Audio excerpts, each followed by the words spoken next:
Port Washington, Wisconsin this week became the first city in the nation to pass an anti-data center referendum. Residents of the Milwaukee exurb, which is already the site of a proposed AI campus backed by the Trump administration, voted Tuesday to restrict future development. It's part of a growing backlash to AI infrastructure across the country, a movement that is gaining steam among progressives in particular, with Bernie Sanders and Alexandria Ocasio-Cortez introducing a bill last month to impose a nationwide moratorium on new data center construction.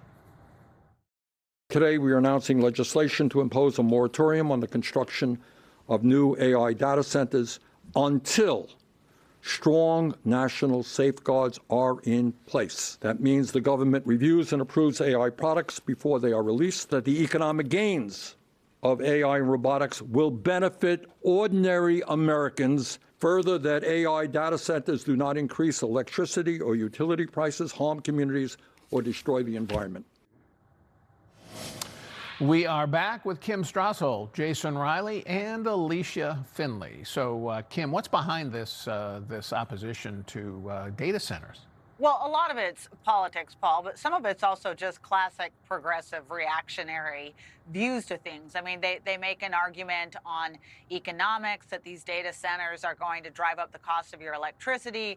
They weave it into their Green New Deal issues and talk about the environmental effects of this. It'll take the water. It'll be terrible for the land. It'll make us use more fossil fuels. There are AI fear-mongering going on here. Robots are going to take your jobs.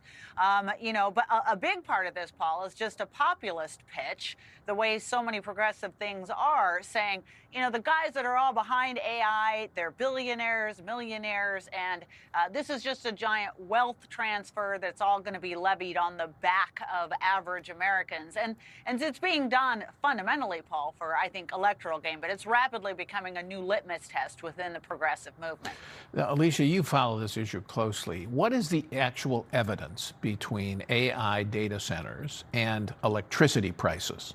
The reality is there is no correlation between the two. In fact, the places in the country which have the highest electricity prices, and that's New England and California, also actually have the least data centers. And that's because data centers are the hyperscalers who are in charge of building these data centers go to places that have low electricity prices because they want to reduce their costs.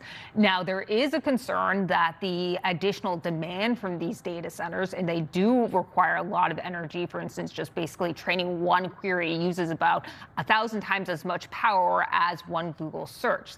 So just put that in perspective, that these data centers will impose increasing strains on the grid, requiring more power generation and thereby causing prices to increase. So there's some kind of movement among the states to require these data centers to build their own power generation.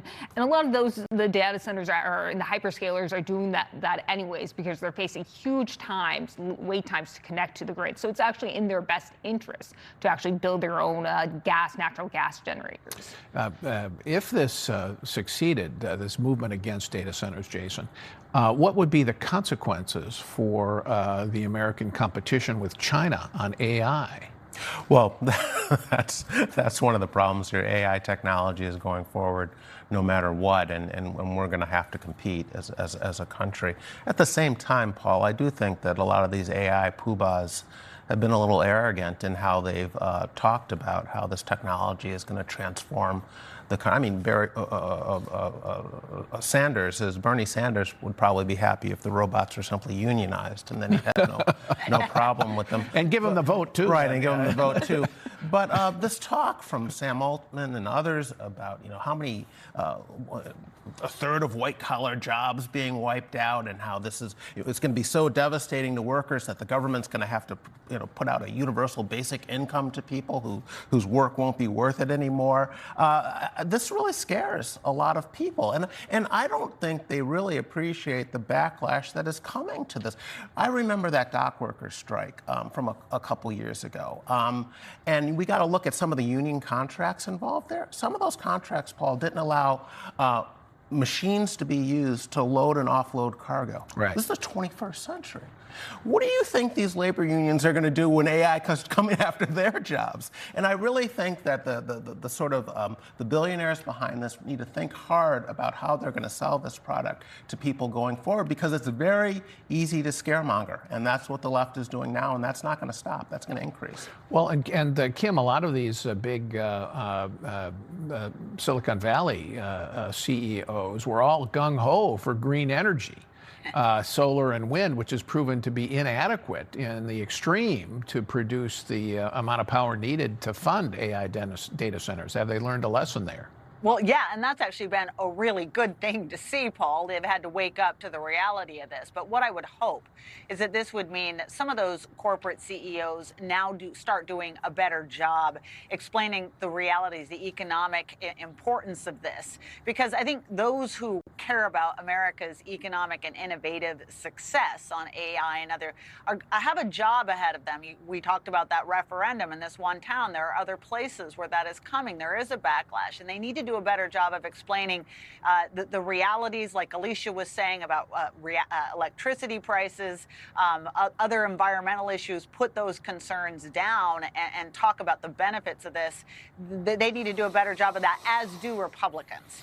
Just very briefly, Alicia, is this a winning issue, do you think, politically, banning AI data centers?